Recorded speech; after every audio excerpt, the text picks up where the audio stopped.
Pona ngonga oyo apesi biso lisusu pona koyoka ye. Nzambe apambolama pona grâce oyo asali biso. Mingi tolalaki na bango, mingi susu balamuki te. Mingi tolalaki na bango na tongo oyo se trouver na hôpital, se trouver na ba prison ba innocent, se trouver na ba problème oyo ils ont dépassé bango. Mais si nous sommes là en bonne santé, en liberté, c'est par la grâce de Dieu. C'est pour cela nous devons toujours glorifier notre Seigneur. Même si tu as traversé un moment difficile, même si tu as une situation qui s'améliorer, il n'y a pas de changement. Mais toujours, il faut glorifier le Seigneur de gloire. Parce que Aza pour Nabiso, Aza elongo Nabiso, et Azoko Sungabiso, Tango Nyonsu. Alléluia. Oui, bien-aimés, toujours continuer dans notre enseignement, ce qui est très important, parce que l'enseignement, c'est la lumière. Enseignement, il y a un sa lumière, il y a un sa connaissance. Quand tu n'as pas la connaissance, on peut agir dans l'ignorance, on peut marcher dans l'ignorance. Alors, quand tu marches dans l'ignorance, on peut faire des dégâts pour les Kamutuoyo. Azala qui est reformé. Donc, l'ignorance, c'est un roboma. Et ça, liwa yandambute bien aimé. L'ignorance, kozanga koyeba. Et ça, liwa, tout court. Et ça, liwa. Et ça, yandambute. Parce que beaucoup ont agi par l'ignorance. Mabale Koufa, Mabale Beba, parce qu'ils étaient ignorants, ignorantes. Ma relation Beba, ma relation Koufa, à cause de l'ignorance au Bazaraki Neyango. Mais aujourd'hui, nous sommes en Christ. Alors Dieu nous enseigne sa parole, nous communique ses pensées par sa parole, car il a dit, mon peuple sera enseigné de moi-même. Oh, le Saint-Esprit, quand il viendra, il vous enseignera toutes choses. Donc, l'enseignement est la base, bien-aimé. Yango mutu azo linga enseignement, mutu azo linga maloba na Nzambe, aza mutu oyo azo ko prévenir son avenir, son futur. C'est très important. Alors, toujours qu'on poursuivre toujours notre enseignement sur la guérison des blessures intérieures. La guérison des blessures intérieures. À ce moment, nous parlons sur des causes. Tobanaki, vendredi passé, sur les causes des blessures intérieures.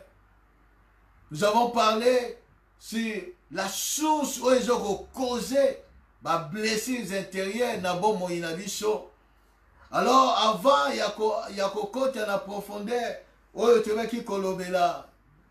vendredi passé, nous avons parlé sur 4 choses, 4 points qui sont importants. La Bible dit dans Ecclésiaste chapitre 8, verset 7, dans Ecclésiaste chapitre 7, verset 14, le qui était, tant que vous en abonnez, c'est là. Mais tant que vous en malheur, réfléchis. Donc, ils ont comme la biso. Ils ont été qui s'est amoureux de Nzamba yebi. Nzamba zana contrôle. Oh, Nzamba zaboye. Makamusuzo toloba. Ils ont quoi slogan. Oh, tolobaka. Mais en réalité, oh, tolobaka. Yangote toloba ko vivre. Toloba makamususu, mais to vivre à makamususu. Alors, tant que malheur est allé, Vanda, Mitala, réfléchir un peu. Ça vient d'où? Comment? Nazo récité, comment? Liban comment? Comment nazo progresser dans la vie chrétienne? Comment nazo perséter dans ma kamususu? Comment? Il faut vendre, on se réfléchir, on se demander, poser ma question. kozwaka makambo nyonso bon nzambe ayebi nzambe non non non. Deuxième point tolobelaki ete il y a 4 choses ou bien 4 façons oyo mutu azokozala blessé. Tobaki par l'attitude, par l'agissement, le traitement et la parole. Oyo mutu azoko causer ba blessure na bomo ya mutu. Tobaki plus sur la parole. Maloba na biso mingi ezoko blessé. Parce que la Bible était dans Proverbe chapitre 12, était verset 18, était mututango, et ça n'a pas légèrement, ne parle n'importe quoi. Donc, azoko contrôler te malobanaye, quand azol lobazo ebate qu'il blesse quelqu'un, il blesse. Alors, ils ont surtout contrôler malobanabiso comme Jésus-Christ a dit que c'est de l'abondance du cœur que la bouche parle. Alors, tant que tu as loba, tant que tu as livoson na mutu, faut peser malobanayo tant que tu loba. Faut peser malobanayo. Yango aujourd'hui nous allons parler beaucoup plus na bana surtout. Alors, faut peser maloba. Tant que tu as bimisa malobanayo, tu vois qui kolobela lisusu était toujours aux blessés de même façon. Misusu tant au lobby ou bien au poser un acte. Et là, misusu eleki nango aza blessé te. Mais il y a là misusu tant au poser acte aza sensible. Donc aza blessé directement. Donc toujours aux blessé de la même façon. De la même manière. Alors, quand mususu aza blessé nango, mais l'autre aza nango blessé te. Yango babaki qu'il faut yeba, étant que parent, étant que maman, papa, il faut yeba. No lengeni ni bana na yo bazali. Caractère à moko na moko. Moko na moko ndengeni na se comportaka. Afin que, tant que ozoko loba, oyeba que non, oyo soki na lobi ne boye azara sensible. Alors, ça l'a blessé directement. Alors, ego sunga ete bana, baeba kokola na ndenge esengeli. C'est très important. Tu vas qui kolobela lisusu na sur 4e point, ozaki important. Tu vas qui kolobela ete ba blessé oyo ezoko koma na ba bomo inabiso, eza comme semence. Eza comme semence oyo ezali semé, mais il y a un temps où blessure est causé, mais peut-être moissonner après, pas tout de suite. C'est peut-être après, ne va vivre les conséquences. Il y a des blessures qui causent un bon moyen. Na yo tant sur l'enfance ou bien na parcours na yo. C'est après. Et puis deuxièmement, tu le qui était blessé et que à la causer et à la comme un semence ces alliés causer ou bien à semer, mais mutu mususu ne azoko récolter o ezala qui semer. Donc mutu mususu a semaki, donc il va blesser, mais mutu mususu a ko récolter, a ko vivre les conséquences na yango. Yango sengé na biso toyeba. Et puis, tu le mec qui kolobela lisusu ete mutango blessure eza semé, eza comme semence, graine na muke, tango eza semé, mais na récolte et ba récolte rebelle, au récolte au semé tansu nguba, semence mo nguba moko, mais un jour à récolte au récolter ebele, ba ngube comme ebele. La même chose avec les blessures. Blessures que vous allez mouquer. Mais ce que vous allez mal soigner, ben non soigner, ça va créer beaucoup de choses par après.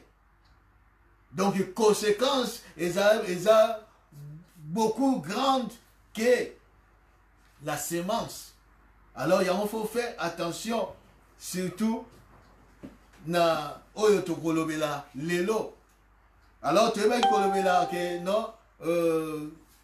il y a 4 sources où ils ont causé ma blessure intérieure.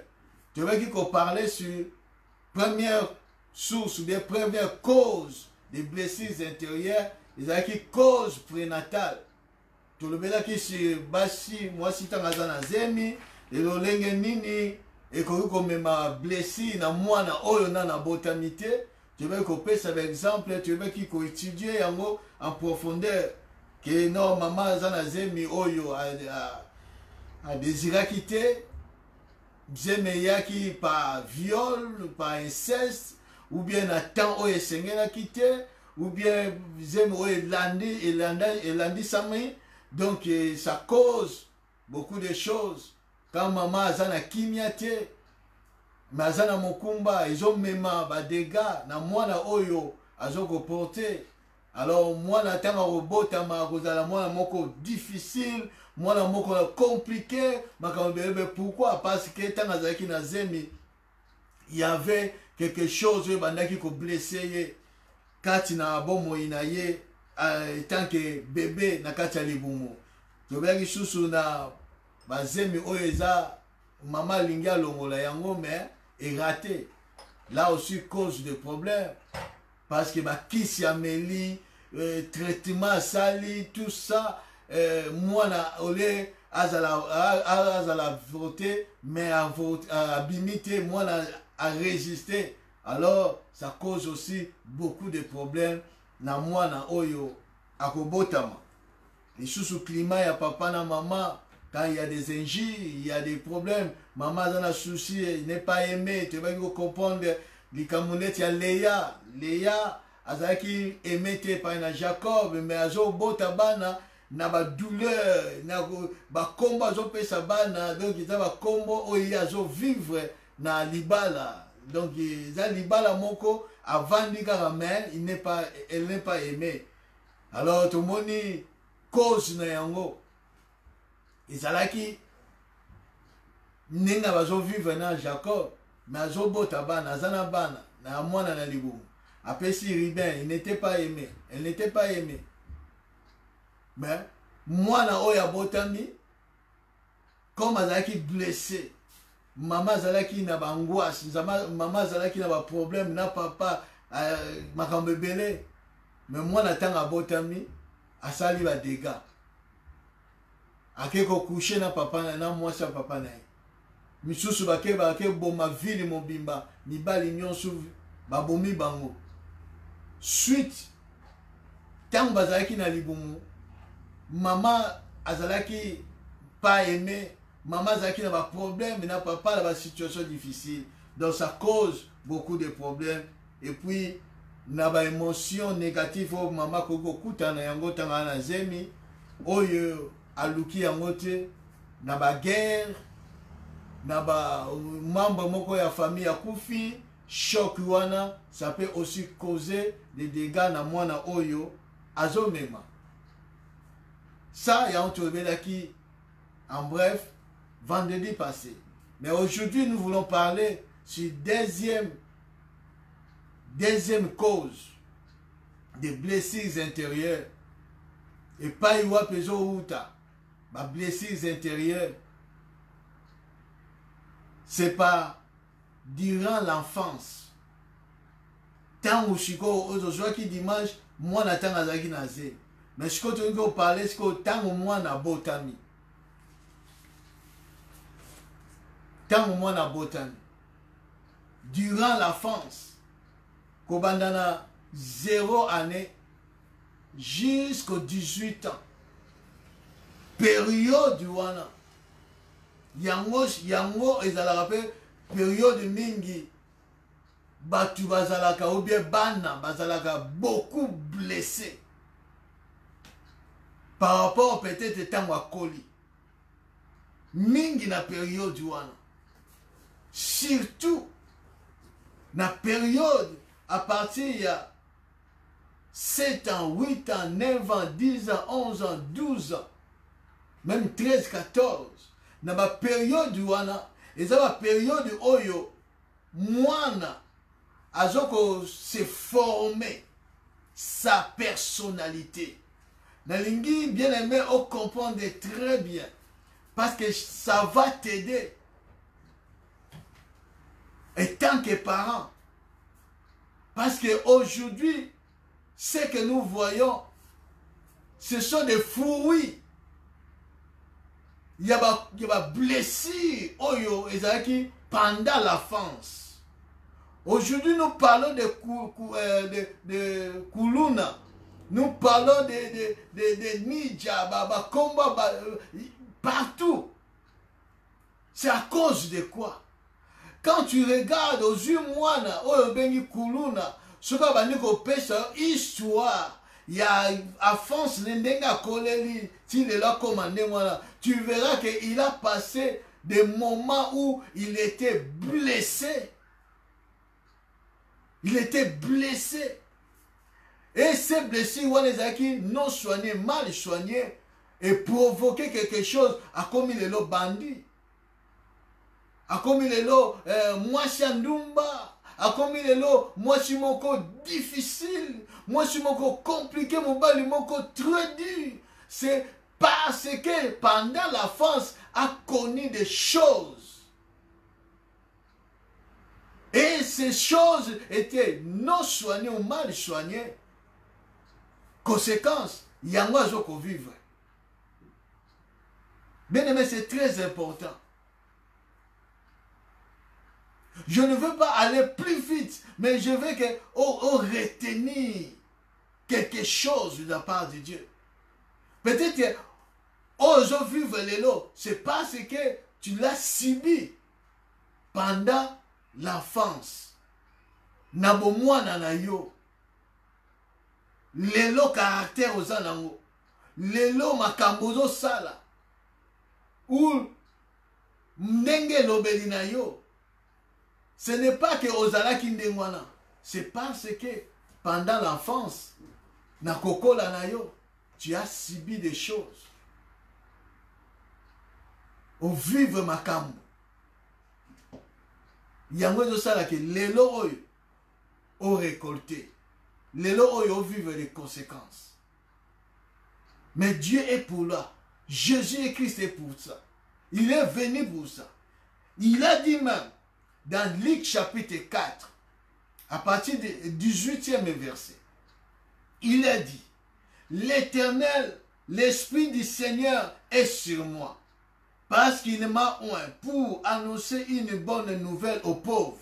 Je m'arrête là. Jésus-Christ, quand il est venu, il commence à dire que l'Esprit du Seigneur sur moi, il m'a oint. Jésus-Christ était oint. Zamba oint de Jésus-Christ, homme. Pas Jésus-Christ, esprit. Et tant que homme, le fils de l'homme, oyo Marie abotaki. Zamba oint pour faire quelque chose. Parce qu'il est venu en mission, comme étant serviteur. Mais tant voyez, alobi que oint dengai pour annoncer la bonne nouvelle aux pauvres. La bonne nouvelle aux pauvres, pas aux riches, mais aux pauvres. La Bible dit dans Matthieu que les heureux, ceux qui ont pauvres en esprit, car le royaume des cieux est pour eux. Quand tu es riche en esprit, le royaume des cieux n'est pas pour toi. Être pauvre en esprit, c'est quelqu'un qui a besoin, qui a soif de la parole, qui a soif de la connaissance. Moutoua yebe l'autre côté, aza moutoumoko aza pauvre. Il a besoin de la parole de Dieu pour être riche. Quand tu es enseigné suffisamment, enseigné, bien aimé, tu vas devenir riche. Tu vas dire, oh Seigneur, si je savais ces choses avant, ne libanange koufate. Si je savais ces choses, ne banananga babebate. Mais ce n'est pas encore trop tard. Car la Bible dit, c'est comme un arbre où ils ont coupé. Mais ceux qui les allaient déraciner, donc ceux qui est il a encore de l'espoir. Qu'on perde un espoir, parce que parole, il continue en tant que pauvre. Nous avons besoin de la parole. Et il dit, il m'a envoyé pour guérir ceux qui ont le cœur brisé, ceux qui ont des blessures intérieures. Jésus-Christ est venu pour les guérir, pour proclamer aux captifs la délivrance. Après ce jour, on va passer aux étapes supérieures, parler de la délivrance, parler de la malédiction. Mais aujourd'hui, à ce moment, nous parlons des blessures intérieures. Nous allons entrer, parler de ces choses. Et aux aveugles, les recouplements de la vue, pour renvoyer libres les opprimés, les cœurs brisés. Pendant l'enfance, ndango yozo kola, moi n'attends à botami, il y a un âge, oh moi na âge wana temps wana, azoko se former, bobotonaye, sa personnalité, azoko komi bongi ça se construit. Et dans ces périodes-là, de 0 à 18 ans, plus précisément de 5 ans à 12 ou 14 ans, là, moi, je se construit, je se formé. Et à ces périodes-là, ceux qui maman ou papa, vous êtes attentifs. Moi, j'ai subi des blessures. Yango tolingito lobela lelo. Nathan Oyonzambe apesi biso.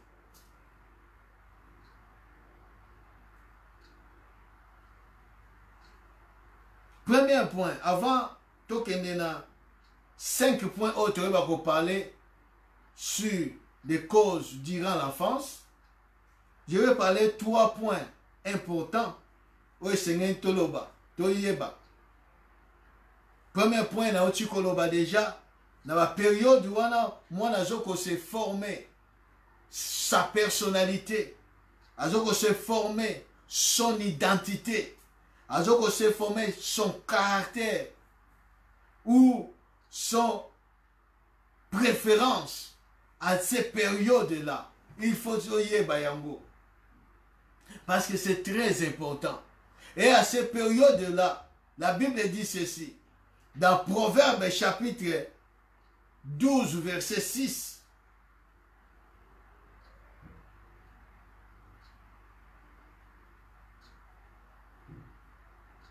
Proverbe chapitre 12, verset 6. Pardon, Proverbe chapitre 22,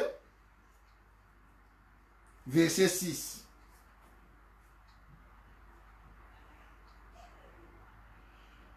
La Bible dit, instruis l'enfant selon la voie qu'il doit suivre. Et quand il sera vieux, il ne s'en détournera pas. À ces périodes, là, bien aimé, Bible lobby, instruis ton enfant. La voie qu'il doit suivre. Bandako instruit moi na yoko éduquer la voie chrétienne. Kolakise ya iba kolinga nzambe, kolinga makomi na nzambe, kotalisa ye nzela na nzambe. Potanga okoma vieux o balobi a welobi te que vieux a komi na 80 ans, 50 ans, non. Tanga okoma adulte, yango balobi a vieux. Tanga okoma adulte. A dit qu'on les 18, 20, a dit qu'on a âge élevé. Bible lobi a se détourner. C'est à ces périodes-là. Dans le temps et enfance. Et Seigneur na biso kolakisa mwana nzela na Nzambe. Ce que mwana abanda kozwa na ndaku, yango akokola na yango. C'est très important.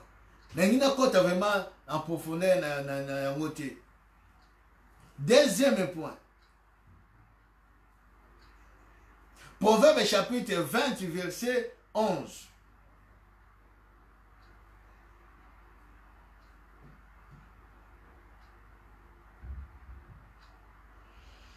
L'enfant laisse déjà voir par ses actions si sa conduite sera pure et droite. Deuxième point. Premier point, naba âge wana ya moke de 5 à même 8 ou 7 à 14 ans, moi nazoko se former, azoko se construire sa personnalité, son identité, ses émotions ou sa préférence, son caractère, la période wana, pendant l'enfance. Deuxième point, c'est que dans ces périodes-là, Bible lobi que nakotala mwana ne okoki koyeba mwana lobi akozala nani, lobi mwana akoki kozala ndenge nini pendant l'enfance. Lolenge mwana koyeba kozala construit, ndenge koyeba kokolila, ndenge obanda komona mwana na yo. Bible lobi l'enfant laisse déjà voir par ses actions si sa conduite sera pure et droite. Mwana na terre moke okoki komona mwana, okoki koyeba tant que parent oyo vanda na mwana, mwana kozala nani lobi, mwana kozala ndenge nini lobi. Là je parle par la doctrine. Nani ko parler sur la révélation ou par la prophétie. C'est très important. C'est très important. Troisième point, avant de kenena na ba cause oyo ya enfance,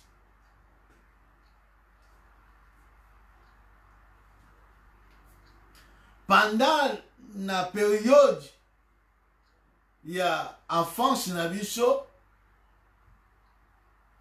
quand nous sommes blessés na lolenge ba tokoli ou bien na ndenge ba kolisi biso na ba situation tokokuta pendant l'enfance, soki eza soigné eza mal soigné, cela amène tango koli et qu'on soit au-dessus de toi, surtout ce qui est négatif, surtout makambo mingi oyo mwana kangaka, la plupart eza makambo eza négatif. Ce qu'il a subi, ce qu'il a subi, ce qu'il l'a affligé, yangwana mwana kokanga. Alors ceux qui eza mal soigné ou bien non soigné, na adulte na kokola na ye nde okomona makambo wana ekoyeba ko prendre dessus na ye, eba ko prendre contrôle na ye. Yango komona ke mwana azalaki bien metanga akoli akomi na caractère moko boye comme difficile, c'est oya ayebaki ko subir ebi ko prendre au dessus na ye, ole ayeba koyeba ko docter yango, azwi makasi wana te, azwi possibilité wana te, et prendre le dessus, et prendre le contrôle na ye. Au lieu de contrôle na yango. Et cela cause beaucoup de choses. Yango comme on a, par exemple,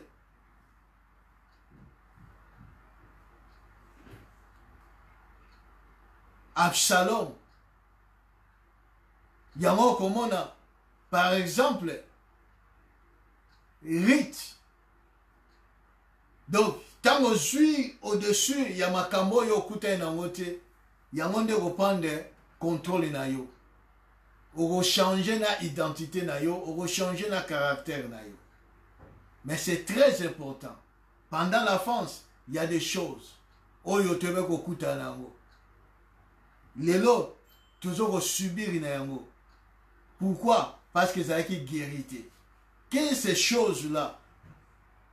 Tous en a 4 points de les causes d'offense. Durant l'offense, nenge to kolili, nenge yo kolili, peut-être ya makambo susu, c'est à cause ya makambo yo sibisaki pendant ton enfance ou koko joua connaissance afin que oeba ko batte la banana yo ou tout autour de toi afin que lobby ya banana yo ou bien ya bana bazala na condition moko o ezali approprié. C'est le temps, bien aimé.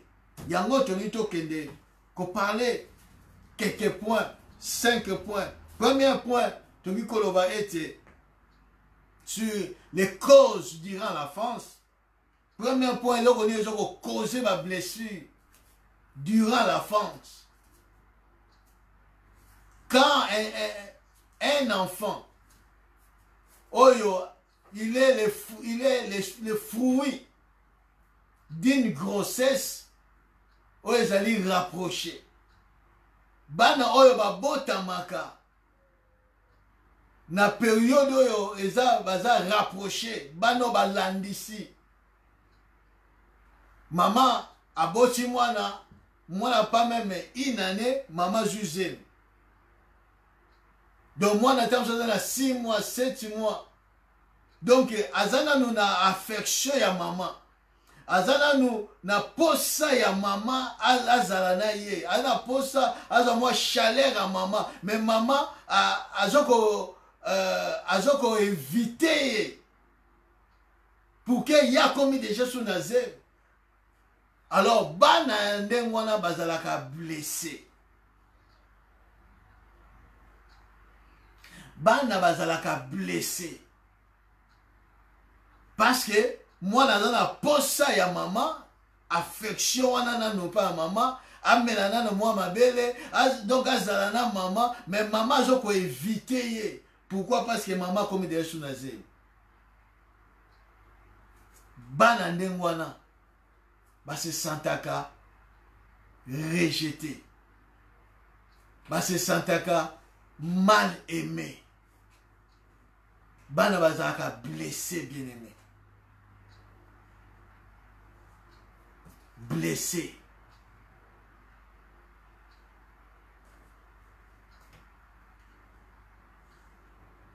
Ça, c'est la première des choses. Deuxième, moi, na botami,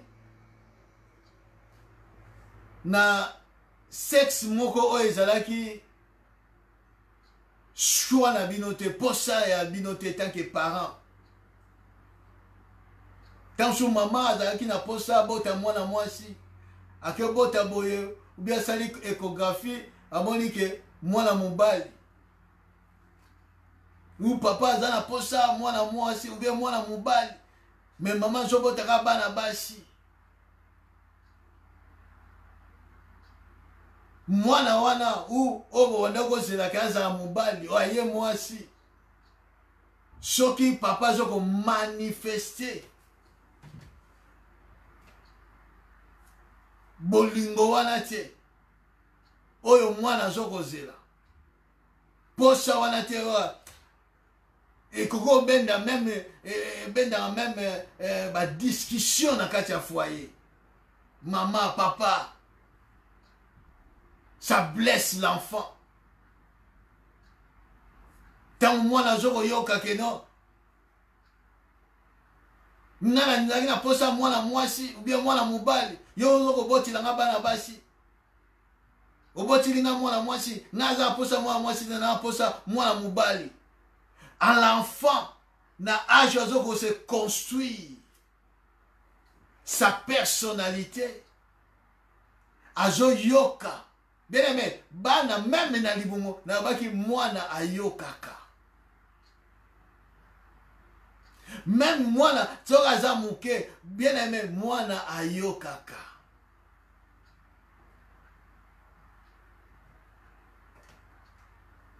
Tant nazo ko étudier enseignement oyo message oyo nazo kozonga na âge ya 3 ans onga nazaki nazo yeba makambo oyo ya 3 ans tant nazaki na 3 ans nazo yeba makambo wana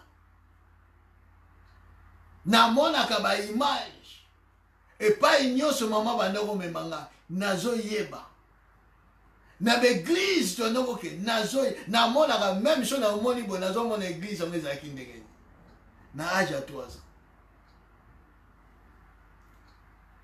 Et tant ozokoloba na mwasi ou bien ozoba na mobali na yo mwana onga kuna lingaki na ngai ete ola boy mwana zo yoka qu'est-ce que moi na kosala ni parce que na moment wana mwana zoko se construire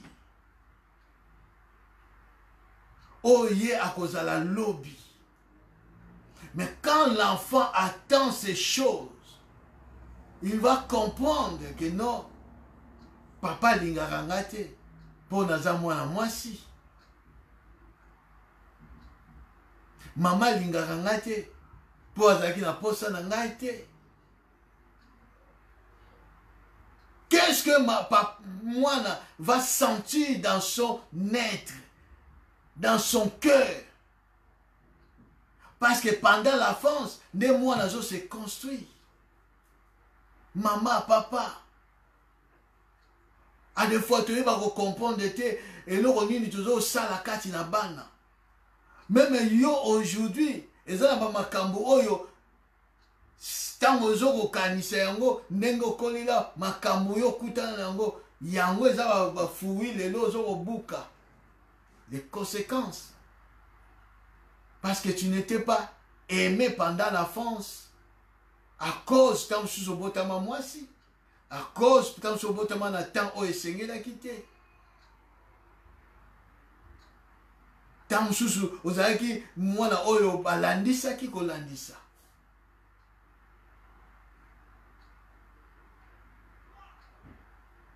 Tu t'es blessé. Tu as même aujourd'hui blessé Rezali. Quand tu penses à ces choses, journée mon bimbolia kate, journée mon bozalaga, na kimia moko, il y a fouillé de l'esprit, mais il va blessé.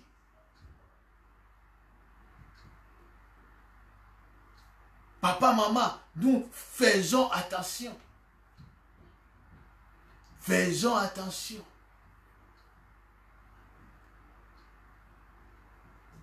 Faisons attention. Parce que c'est très important. Troisième point.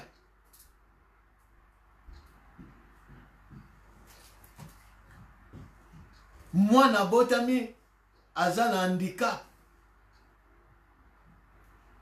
Moi, na tanga botami, azan handicap moko.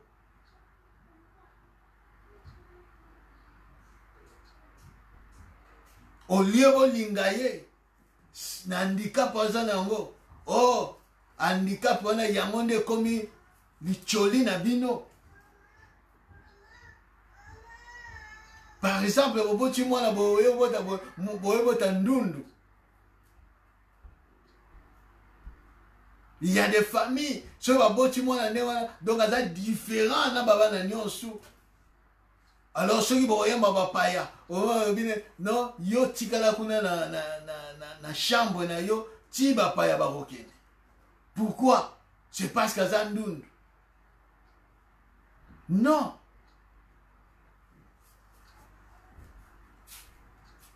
Mwana, tanga zozo sala ende mwana, il se sent blessé. Il est blessé.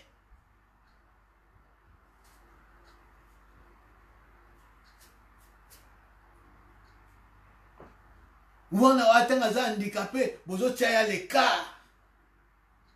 Bozo privilégier les autres. Parce que bango bazan handicapé, mais oyaza handicap bozo tchaya l'écart. Bozo blessé. Bozo blessé. Moi na rokola na blessé na motema. Il va se sentir délaissé.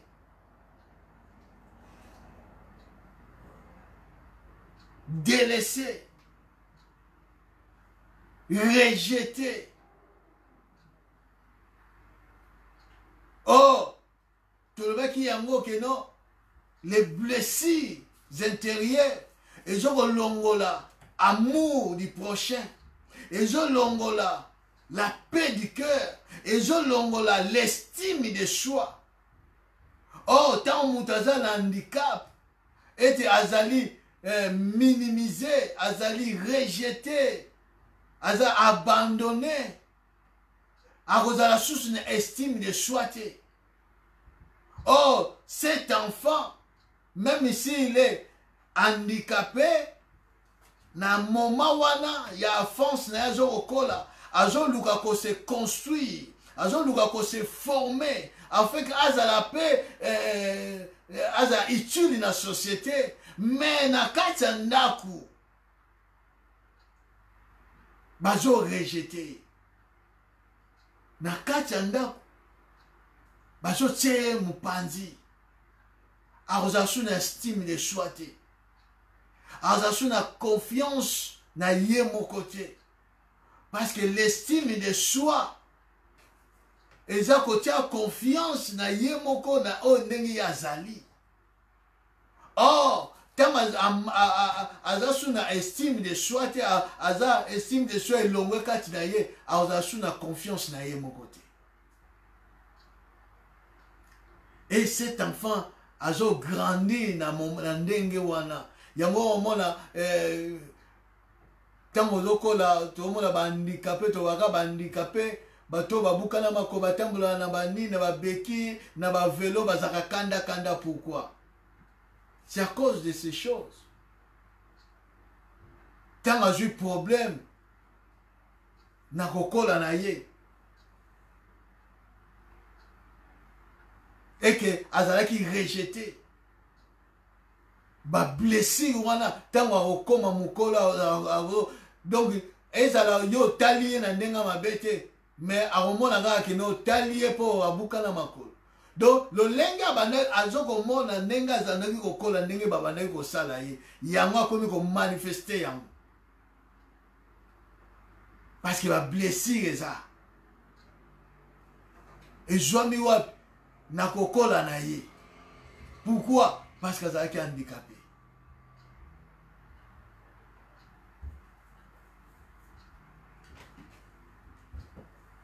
Quatrième point, l'humiliation. L'humiliation. Quand tu as famille, moi n'attends à Zorokola. Quand l'enfant est humilié, humiliation dans l'action, humiliation dans l'agitation, humiliation dans l'attitude, même dans la parole.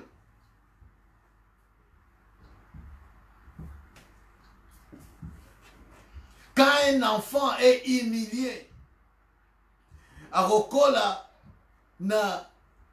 na caractère moko ya infériorité. Quand tu humilies ton enfant,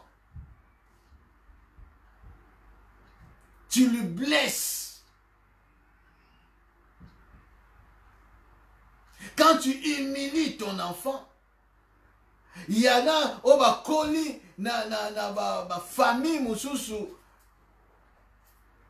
papa soki atelemi abandi koloba Mama soka fongoli munoko bandi ko finga mwana. Quelle humiliation. Peut-être yo maman, papa, ozo yo kangai. Faire attention de ce que tu parles. Action ozo manifester vis-à-vis à bana. Quand action ozo sala, agitation makambo ozo sala, ezoko humilier mwana kokola na lolenge moko ya infériorité. Mwana zoko akobanda ko se sentir méprisé. Avant de se sentir qu'il y a la valeur.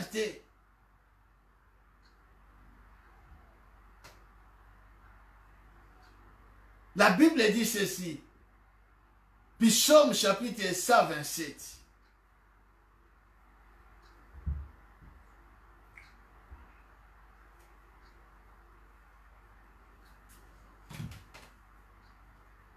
Psaume 127, verset, à partir du 3e verset.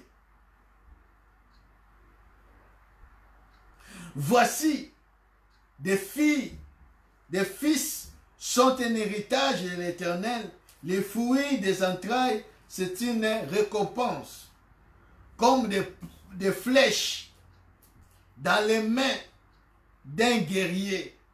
Ainsi sont les fils de la jeunesse. Heureux l'homme qui en a rempli son carquois.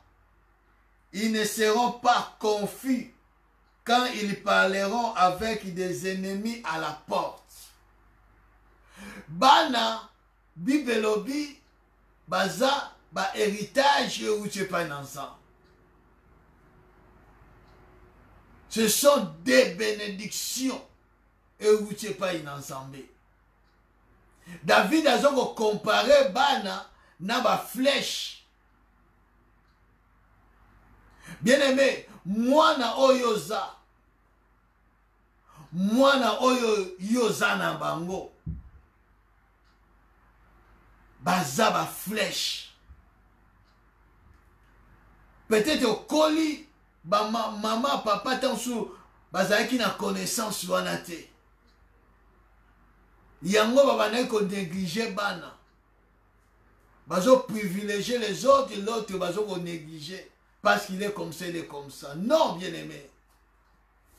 Yango bana misu baza blessé. Akoli na blessure wana. Yango tanga koli azo milo abi ngafona prouver papa que nazala ki pe mutu. Et là, on dit que parce que na kokola na ye, il était maltraité, humilié.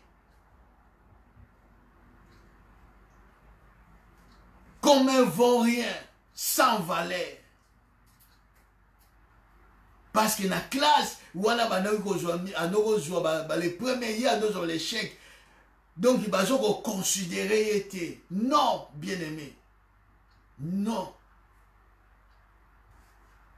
Bibelobi, bana baza ba flèche dans ma boko ya papa, ya maman.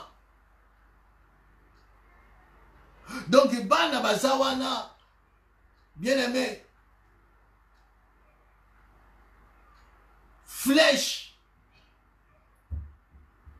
Et quoi na distance quelconque, et je dépendre na mutu azo beta yango.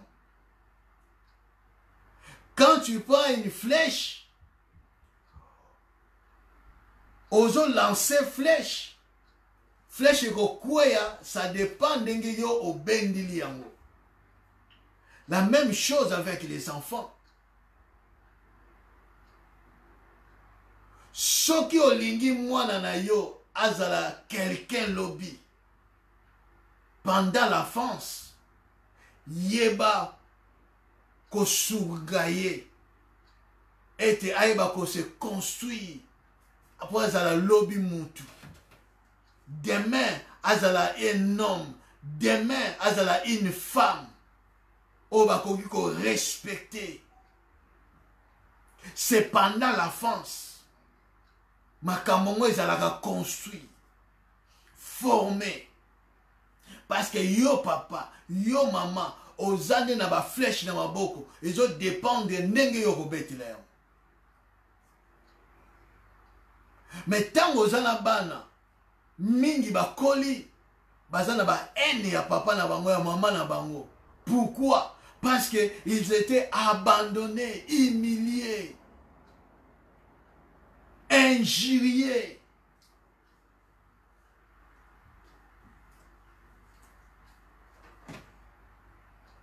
Comment moi na oyaza humilié, abandonné, rejeté, akoki ko faire face devant ses ennemis? Parce que l'ennemi na ye ya lobby, peut-être oyo bazana bazo kola na bango lelo. Ou bazana bango na niveau ya âge na ye lelo. Lobby, peut-être bango ne baza ba ennemi na ye. Or, tant ozo ko maltraiter moi, ozo humilier moi, au vu de tout le monde, ozo humilier. Au milieu de ses frères, de ses sœurs, ozo humilié. Ozo ko attendre lobby moi nana ozane.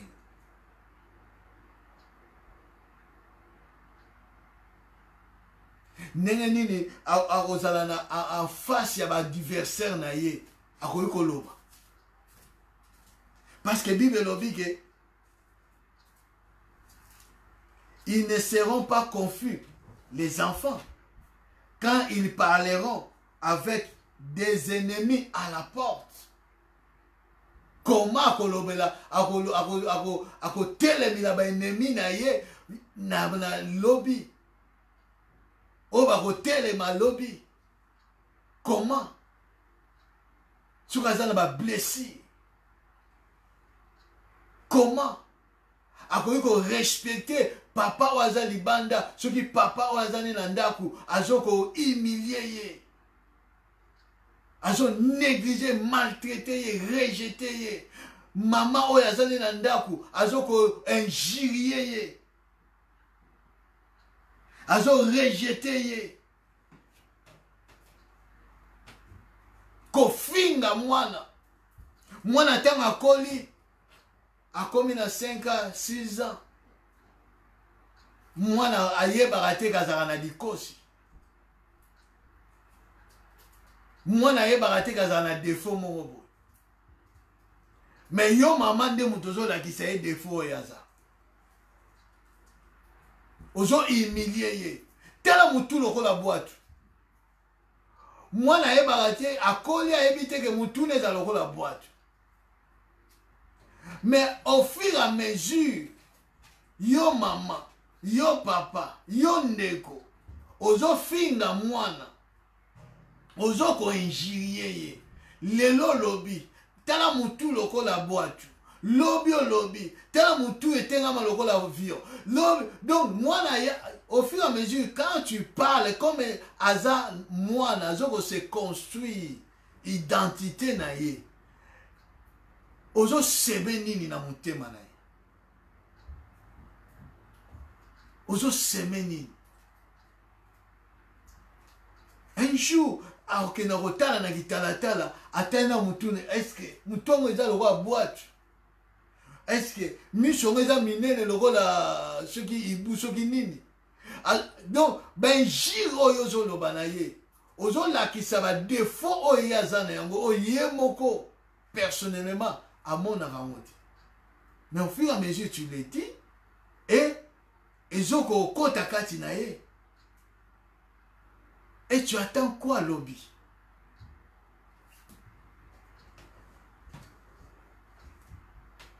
Maloba, ça blesse. Maloba, ça blesse. Et tu verras que moi, n'attends à Bali, il faut mon Bali kaka à lobby exactement ndenge maman va ndeko batanga bota atanga zaki moi na zo kola. ntango mwa mobali afingi ye kaka alobi ne kaka ou bien alobi ne kaka tala motu na ye, l'enfant ou bien la femme commence à pleurer. Azo lelate, c'est parce que yo lobi na ye, mais c'est parce que au rappelé makambo maman wanda golo.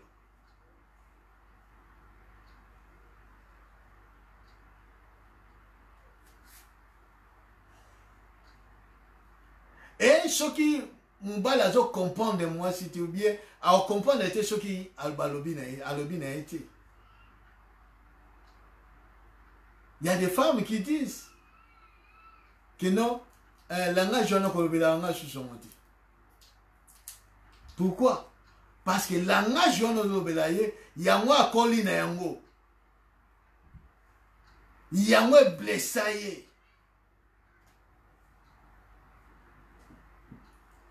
Quand tu le dis étant que mobali na ye, tam sozo lo bango par plaisanterie, mais il y a besoin comme plaisanterie parce que ça makambo est blessable moïna ye. Pendant l'enfance.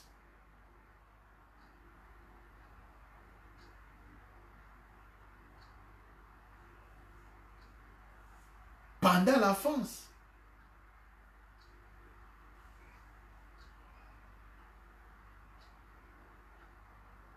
L'enfant construit, bien aimé, sa personnalité. Tango azana no mwana, azokola. Il faut faire attention.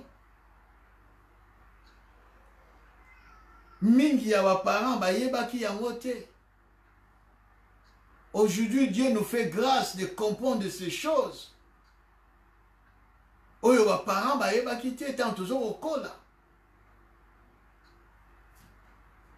Il y en a beaucoup. Bah, passer l'enfance dans bango difficilement. Je vais vous parler quelque chose.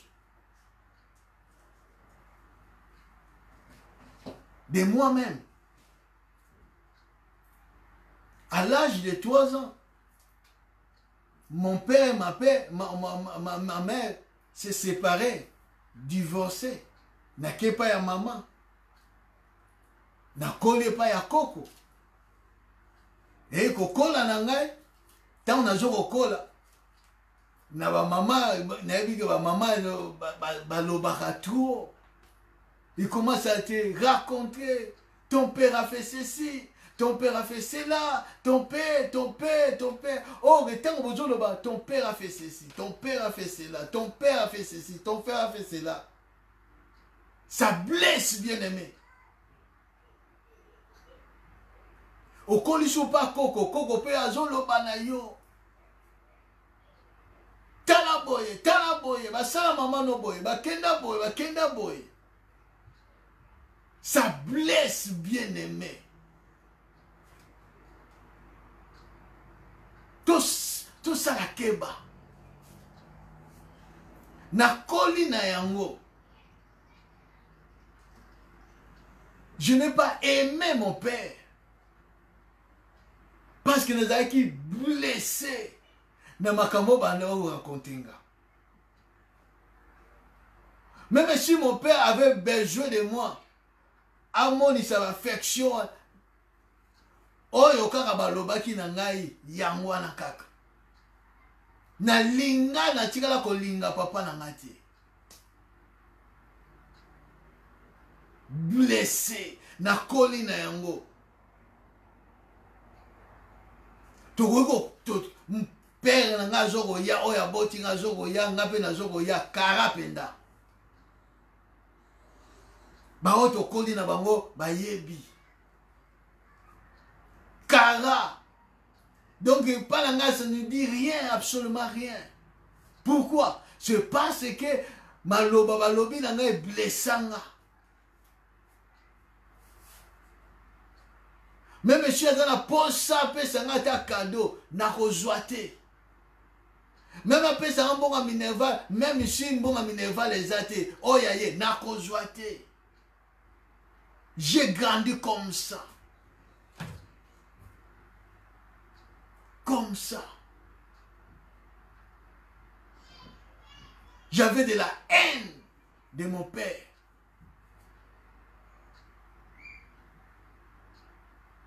Mais quand j'ai raconté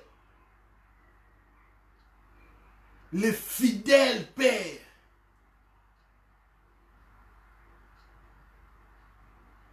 un papa comme par les autres, un Père céleste, j'ai cru au Seigneur.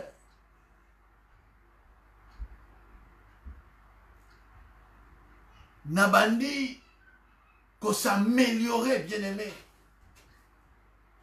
Et le Seigneur a commencé un processus, il y a guérison. Et yango nezalaki blocage, bien aimé. Wana ezalaki na ba année 90, 98, 98, 80, 89, donc 89, 90, naye ba Yesu Masi, 91, 92, à la période wana. Et le Seigneur me dit, si tu veux aller loin avec moi, si tu veux que tu progresses dans ta vie chrétienne, dans les choses de Dieu, il faut résoudre les problèmes. Il faut qu'on la guérir. Et la guérison va commencer par avoir pardonné. Commence par le pardon. Dieu m'a appris cela, bien-aimé.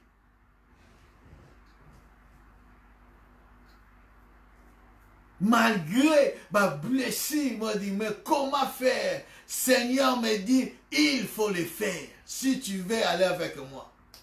Si tu veux progresser dans la vie, il faut pardonner. Pour que blessure et kauka. C'est pour cela, il y en a beaucoup, bien aimés. Là, on va en parler en profondeur, comment être guéri. Mais nalingi, koye bisayo, bien aimé, ba blessure. Et ça a un blocage dans mon moyen. Si tu veux émerger avec le Seigneur. Il y en a aujourd'hui, baloba na raté, na bato yo ba monisa ba mo pasi, na kokola, na bomwana. Il y en a mingi, bien aimé, ti lelo oyo ba pesa na kambote te. Parce que Nagokola, ils ont subi des mauvais traitements. Blessés. Papa, maman, il faut faire attention. Quand vous avez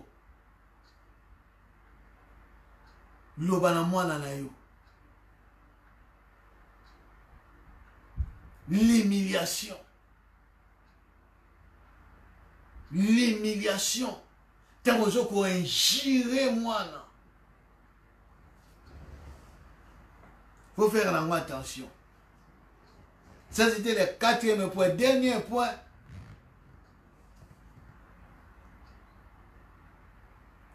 Les rejets. Premier point, j'ai parlé sur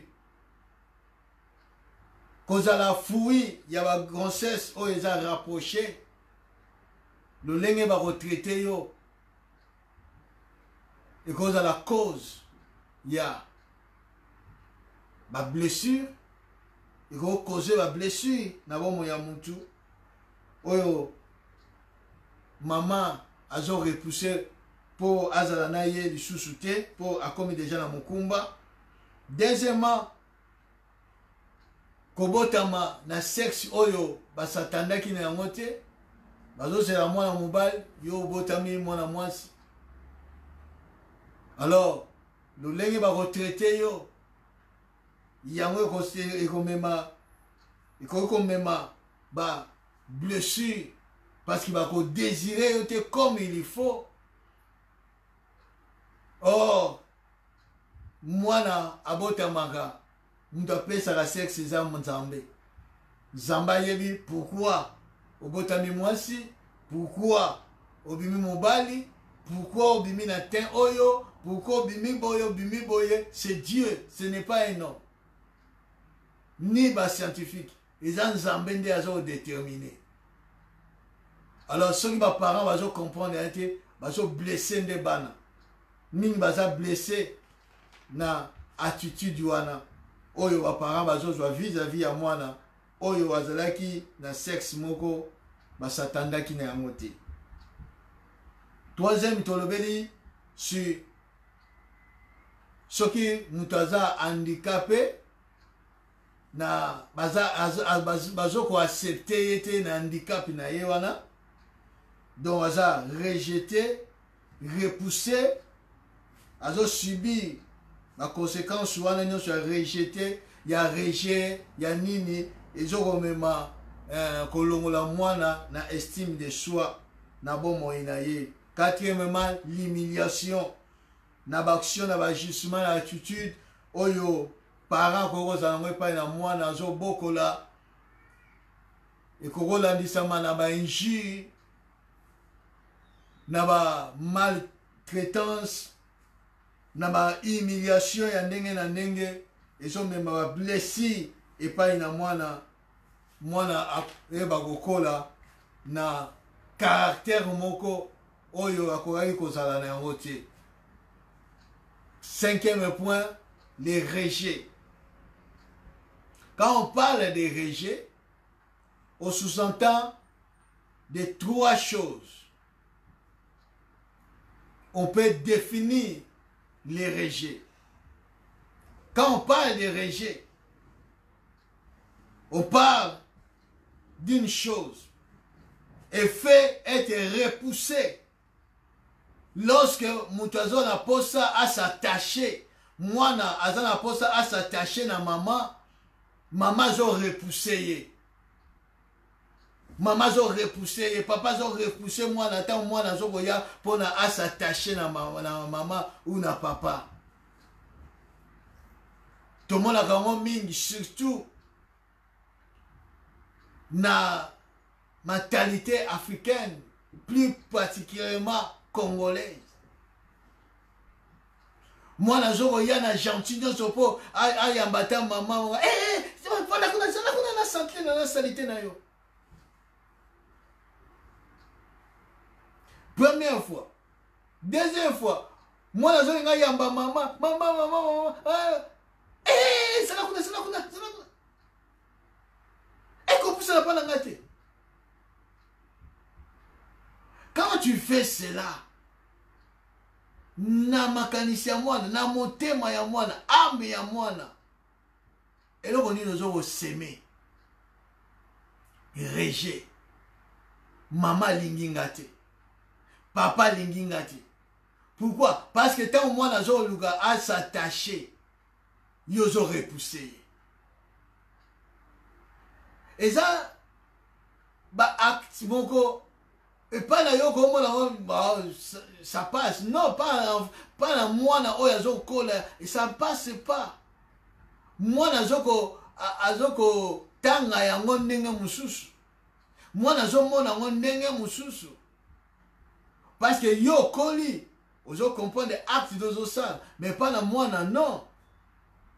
Moi na ko ressentir rejeté. Acte wana zo inga sala wana. Une fois, deux fois, trois fois, troisième fois, quatrième fois, il y a sous-souté. Moi, je suis renfermé. Je se renfermer en lui-même, en elle-même. Moi, je suis la difficulté ya koloba, ma kamunaye. Parce que ceux qui n'ont pas loba, ma papa a rejeté, papa a relingaté. Il faut faire attention. Deuxième point.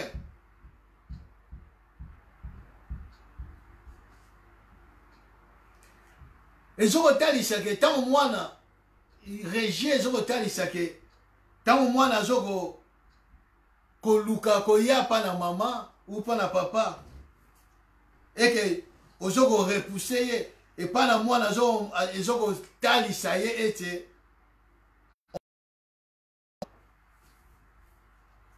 que la personne ne veut pas de toi. Il n'a pas besoin de toi.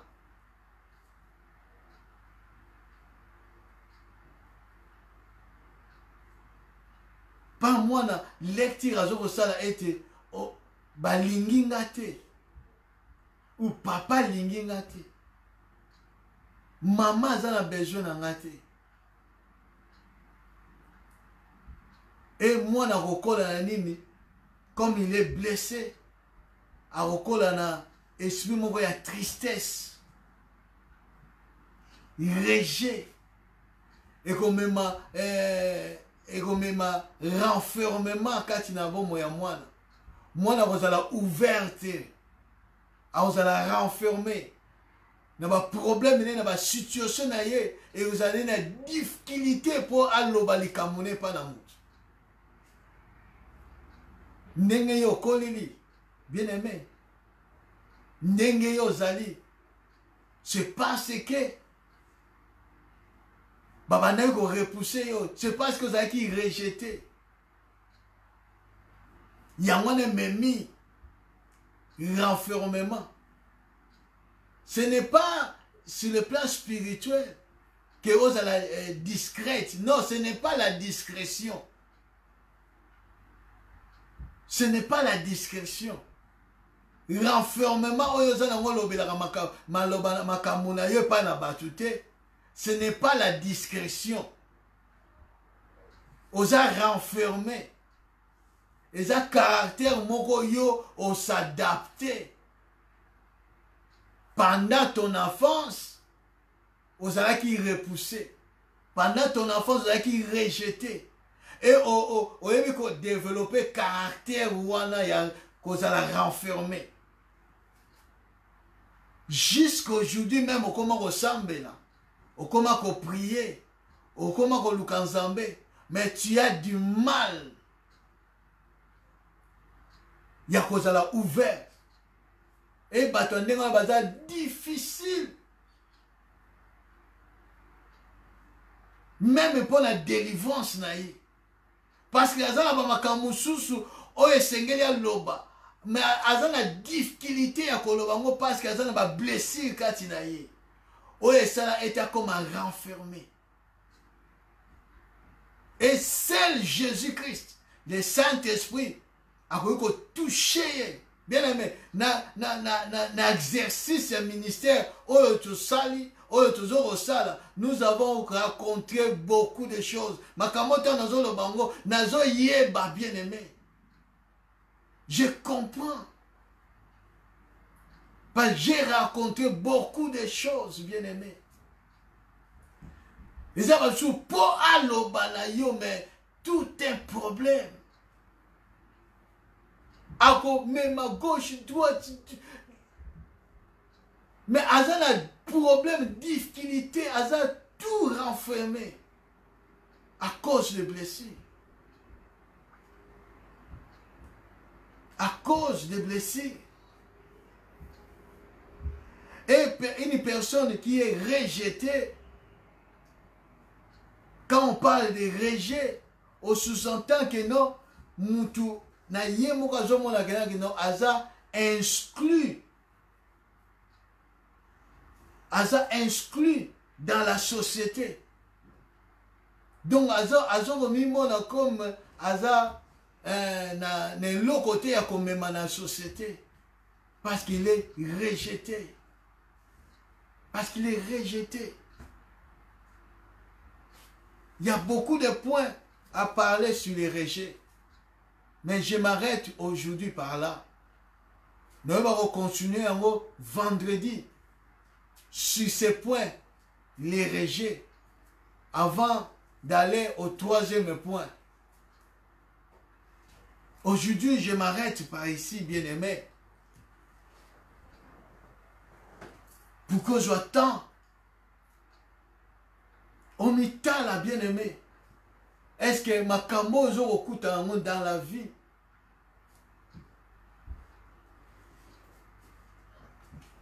Est-ce que ce n'est pas parce que au-dedans de toi, tu portes jusqu'à aujourd'hui des blessures de l'enfance?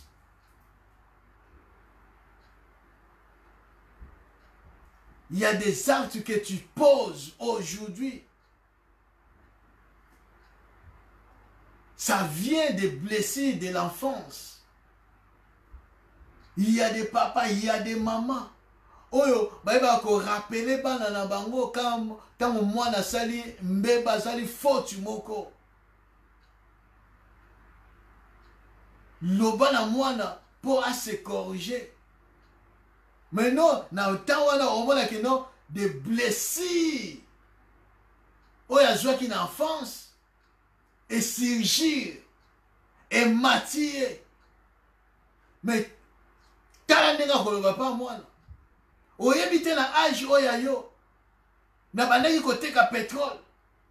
Na âge oya yo. Na bandaki kosala boy. Na âge oya yo. Na bandaki déjà komi lukela. Ndenge nini yo boy. Ça, c'est les blessés qui parlent. Blessés non soignés. Mal soignés. Yango nezo loba. Ce n'est pas la personne.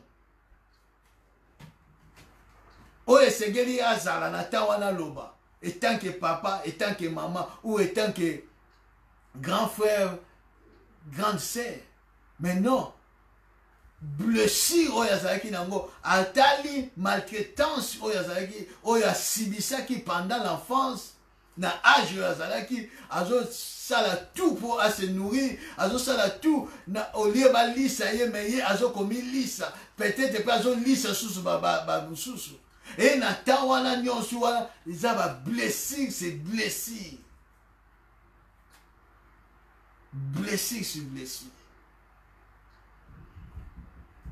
Et tamakoli langage d'ailleurs yamwana goloba. Pourquoi? Ma blessure eza kati na ye eza mal soigné ou eza soigné te. Il était humilié, injurié pendant l'enfance, maltraitance pendant l'enfance. A eu un problème en ndenge. Et tant à coli, la conséquence est comme ikoya. La conséquence est comme ikoya. Mouta koma renfermé. Mouta koma na problème il y a estime de soi. La personne a une confiance na été. Il faut toucher quelque chose et tout le pota. Bon lobby le comme vous tout lié. Na côté on a sensible. Pourquoi on sensible? C'est parce que à coli naba makambo moko boye oye rende sensible. Toujours continuer enseignement la vie. Je ne veux pas aller plus vite. Mais il y a des choses, il y a des points où il s'engage, bien aimé, tu es couvrir vraiment des choses afin que nous puissions comprendre. Parce que nous avons besoin de la guérison. Jésus veut nous guérir. Jésus veut nous guérir. Et sur les blessures, ils osent à la guérité. Peut-être parce qu'on ne touche pas sur les causes. On ne traite pas les vrais problèmes. On ne traite pas les vrais problèmes. On n'attaque pas les vrais problèmes. Au lieu d'attaquer les causes, nous attaquons les conséquences. Conséquences, ils ont battu sur le monde. Mais les causes, ils ont bombama. Yango mutu ayebite peut-être tant au continent libal peut-être pas yozo okolila mais oyo yo moko yebi sika nini ozalaki blessé. Comment tu as grandi?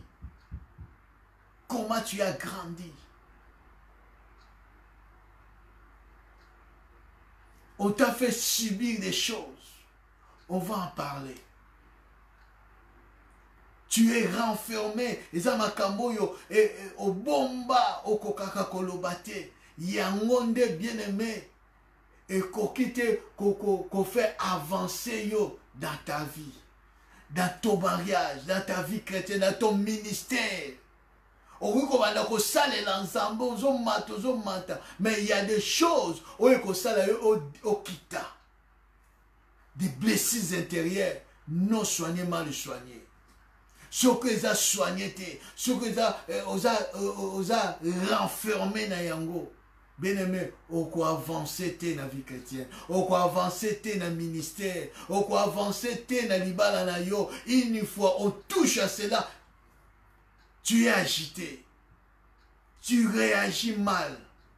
Pourquoi? Bah toucher, blessé, on les a mal soigné, on les a non soigné. Tu réagis. Maman, papa, serviteur, servante de Dieu. Réfléchis un peu. Ma réaction sur ça là, ce n'est pas normal. Ça vient des blessures intérieures. Avant d'accuser les diables, parce que les blessures intérieures, les ont la porte d'entrée. Il y avait l'esprit mauvais, l'esprit impur. Il y a des gens qui soigné malamuté, ils ont soigné malamuté. Il y a des gens qui bien a commis maîtrier. Mutazaki qui bien a commis se suicider. Parce qu'il a ouvert des portes à partir il y a des blessures intérieures. Nous allons continuer vendredi prochain à partir de 21h. Et nous allons finir le deuxième point pour attamer troisième point. Il y a la cause des blessures intérieures. Nous allons prier Dieu. Bien-aimé, la délivrance ou la guérison Nabomo inamutu, ezo bandatango mutu azui prise de conscience. Quand tu as la prise de conscience et tu comprends que non, ça c'est moi. Dieu m'a parlé. C'est ça, cette prise de conscience, c'est le début. Il y a processus, il y a guérison. C'est le début, il y a processus, il y a délivrance na yo. Yango bibelobi. Dans le bonheur, réjouis-toi, mais dans le malheur, réfléchis. Quand tu sens que c'est moi, bandako réfléchit, bandako s'approcher de Dieu, de parler avec Dieu, de dire au Dieu que qui es-tu vraiment? Oloko ni ne salaka yo passe, blessure ni ne zakati na yo. Demande la grâce de Dieu. Parce que toujours la période où toujours son enseignement, toujours yo kamaloba na Nzambe, mais il y aura un temps, on va aller dans la prière. Nous allons aller dans la prière. Mais en ce moment, nous allons implorer la grâce de Dieu, la miséricorde de Dieu. Que Nzamba sala yongolu, Nzamba sunga yo, Nzamba moni samakati na yo, parce que peut-être ba caractère moko oza nango eza anormal, yo mo la eza anormal, peut-être eza la ba blessure o eza na subconscience na yo bosana, otemenza ba blessure mataka yo sans que tu le saches, que Nzamba révélé yo parce qu'il révélera makambo to yebaka te. Tout bon de l'ina combo na Yesu Masiya. Prions au nom de Jésus-Christ. Oh Seigneur, Dieu de gloire, Dieu de grâce. Yonde Nzambe oya bongo nakate, Seigneur. Que ta grâce ezalakati na bomo ya moko na moko. Yoki maloba oyo Nzambe. Tanda loboko nona ngolu, Seigneur Dieu tout-puissant. Toi seul qui peux tout, Seigneur Dieu. Tokoki kosala nyon tokoki kosala. Mais ceux qui ont symbole loboko na yote, ceux qui ont intervenu, Seigneur, rien ne va changer. Tokoko kende ba psychiatre, tokoko kende ba psychologue, tokoko kende na batu, tokoko kende ba pasteur, tokoko kende ba évangéliste, tokoko kende na ba salina yo, et tes zambe na nguya l'Éternel Dieu, ceux qui ont tendu loboko na yote, au salingolute, rien ne va changer. C'est pour cela, Seigneur, intervenir, Père, na bomo ya moko na moko. Intervenir, Seigneur, na libota moko na moko. Intervenir, Seigneur, na maman, na papa, na parent moko na moko Zambé. Oyo peut-être azana maloba oyo, azoyi bate que ça blesse l'enfant, ça blesse les enfants. Seigneur, étends ta main, Seigneur. Les kanako sunga, soutiens-nous, Seigneur Dieu. Donne-nous la connaissance, la compréhension des choses de Dieu, afin que tu vas agir selon Dieu. Non selon nous, Seigneur Dieu des armées. Kolo, j'implore ta grâce. J'implore ta miséricorde. Aide-nous, Seigneur Jésus. Soutiens-nous, Père éternel et Dieu. Étends ta main éternelle. Étends ta main, Jésus. Toi qui connais nos cœurs, toi qui connais nos vies. Merci, Jésus. Merci pour ta main. Merci pour ta main. Alléluia. Merci Jésus-Christ.